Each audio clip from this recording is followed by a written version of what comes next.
Talk to us about managing being a mom and going to college and university. Wow. I don't even know where to start. That was probably the beginning to the fire that was just burning inside of me. I had this innocent child, and that person was depending on me to be successful. And I used that as the motivation and fuel that I needed to start the journey. When I was in high school, I was really, really strong in like mathematics, and all of my like math classes, I was always at the top of the class. So naturally, I just thought that, it would be the easiest route for me to go to post-secondary taking something in accounting, because at the time I was a single mom. So I really didn't know, how to navigate myself through that. And so essentially I just, started off taking that program and, going through the day-to-day and what I needed to do. But I did a lot of my initial journey by myself. So, going to school, putting chairs together, putting my son on the chairs to sleep because I couldn't even afford a computer. So I had to use a computer lab back in the day. But again, I was just like super focused on like graduating and providing him with like the best life that he deserved, because he didn't ask to come here. So it was a challenge, but it was like the first hurdle I jumped in that marathon. How do you like rise to the occasion? Your back is against the wall and you've got to manage this like every single day because this child is here forever. So how do you deal with that pressure day in, day out, knowing that I got to do this, I got to do that, and I have to do it at the highest degree possible because there's no room for error? I just motivated myself by looking at him. I stayed prayed up. Like I prayed a lot. I read my Bible a lot, and I leaned on the village that I had. So the support system, whether it was friends or family, even teachers, and I guess that would kind of navigate me through that second hurdle where I just learned the art of asking and really just being focused on that end goal and not having any pride to get to where I needed to go to. What lessons did you learn from that experience? Just to stay focused. And it doesn't matter the cards that you're dealt, you can still come up with a winning hand. I would say for me, yeah. Are there moments you had doubt that you might not come up with a winning hand? Absolutely. There's plenty of times that I like cried myself to sleep or, didn't know where things were going to be in a couple of days or a couple of weeks. But I really just tried to keep a positive mindset and just continue to remind myself that my son was depending on me to be successful, and whatever that success looked like. It doesn't necessarily have to be monetary, but just being able to provide that level of comfort that we deserved and just those necessities. Yeah. Shout out to moms, like you have a lot of pressure on you. You've got to do everything. I remember even just seeing my mom like growing up. There's something that I've always felt that moms have internally when they've got to do things and they've got to make it happen. There's like a certain superpower that, moms tap into that I don't even know where they get. I'm like, why isn't, dad, like, look at what she's doing. Like, why don't you have this superpower? Like you can juggle so many plates at once, and it's super admirable just being a child and seeing your mom do that. It makes you want to work hard. It makes you want to go after it and all these different things that come with it. So no, toast to you for doing all you can do at the time, and look at where you're at now, right? So thank you. Killing it. Thank you so much. Yes. So let's fast forward a bit. From doing the research, you started your event company while maintaining a full-time job. Yes, I did. Walk us through that, like trying to balance the side hustle with the main hustle. How was that experience for you? So the main hustle was the goal for the longest time, right? I started off kind of in a junior position in accounting, and, I'm really aggressive and I'm very determined. It's kind of my personality. So I moved up the ladder relatively quickly in my main hustle, and I ended up getting to the point of being a VP of the company that I was working for. They exposed me to, the art of event planning, and I didn't think that I would love it. I just was very organized and had the ability to multitask, and I took that on. But at the end of the day, I was diagnosed with thyroid cancer. And while I was recovering, I really made the decision to really drive energy into my side hustle. So just to take a step back, when I was working my main job, I was doing like sales conferences and like birthday parties or like internal, events for them. And that's kind of where things grew for me. And then,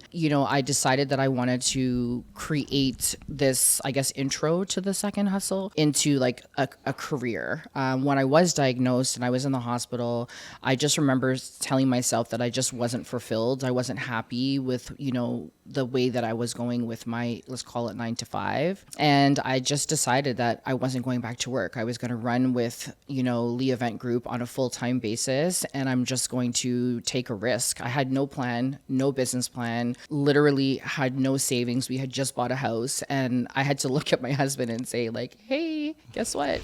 I'm not going back to the 6-figure job that I was working. I know that I only started this part-time, but I'm going to run with it. And he backed me, and literally that's what I did. Once I recovered from my cancer, I just drove all my energy into Leigh Event Group. Wow. That's insane. Wow. That's a lot. That's insane. That's a lot. First off, shout out to you, man. Shout out to Kev in the back. Hug you in the back. Shout out to you for being like such a support, and shout out to you for making it through and making that decision as well. All right, so break down the confidence. Like, where did that confidence originate from? Because you can have imposter syndrome during that time period where you're just healing from cancer and you're like, all right, now I want to take this full time. Where did that confidence come from? Where did you know that this was your talent? I would say that I was getting a lot of feedback from like those few jobs that I was doing. So at the time of the transition, or let's call it breakup from my main hustle to Leigh Event Group going full time, I had started to dabble in like public work. So events that were outside of my company that I was working for. And a lot of people were like, you're a natural at this and you really should run with it. And I feel like the confidence came because I was able to use some of my transferable skills into my, full-time career or new career. And with a combination of just what people were saying, I feel like it was just an organic move for me. Yeah. And I think all of those facets really gave me the confidence that I needed. And then of course the icing on the cake is having the support from like your spouse and your immediate family, because it is a huge ask. Right. But once they kind of give you that seal of approval, you feel like you are unstoppable and you're able to do what you need to do. Amazing. Like, it must take like a lot, as Alex said, a lot of confidence. Were you thinking about one day going full time into entrepreneurship, even though you came into this amazing cushy job, you're making good money, and then leaving that? Was being a full-time entrepreneur like one of your early dreams that you had even before getting the job that you had at the time? Absolutely not. I don't come from a family of entrepreneurs. I come from a family that has really just instilled great values, but they have really said, you have to follow that traditional sense. You go to school, you get a great job, you make as much money as you can, you buy a house, you get married, you're successful. But I think God had his own plan for me, and, introducing me to events through that traditional job that I was in was probably the best thing that could have happened to me. So no, it was something that I never, ever considered as an option. And it's not something that's even in my, immediate circle at that time. Yeah. When you think about event planners and event organizers, or someone who's taking an idea and putting it into a reality, what did you feel like was your greatest strength from like a creative standpoint? Like, what did you say, I as Treasa, this is going to be my special sauce when I do an event for anybody? I think I have a few, but I think the most important for me probably would be having a very eclectic insert into the events that I do. So what I mean by that is in terms of like giving people a very lavish event, but not necessarily breaking the bank. I feel like, that money and, sense is always in the back of my head because that's what I have by education. So I'm always up for the challenge to curate these, magnificent events, but not necessarily have that equate to what you would think is going to be something relatively expensive. So mixing, a few pieces or a few things that are relatively expensive, but at a very cost effective price point. I think another thing too was really at that time when I had started Leigh Event Group, there wasn't anyone that looked like me in the industry. So that was another driving force for me, was to really provide these events and curating something as exceptional as other communities were, but giving it to my community as well, and keeping in the mindset that our community doesn't necessarily have access to certain things or certain understandings or certain financials that maybe other communities do, and not allowing them to feel that they are not deserving because they don't necessarily have those accessibility points in in our community. So how much money were you making when you were starting off the side hustle? Like, what was the average event making for you? You being in the actual position of event planning? Yeah.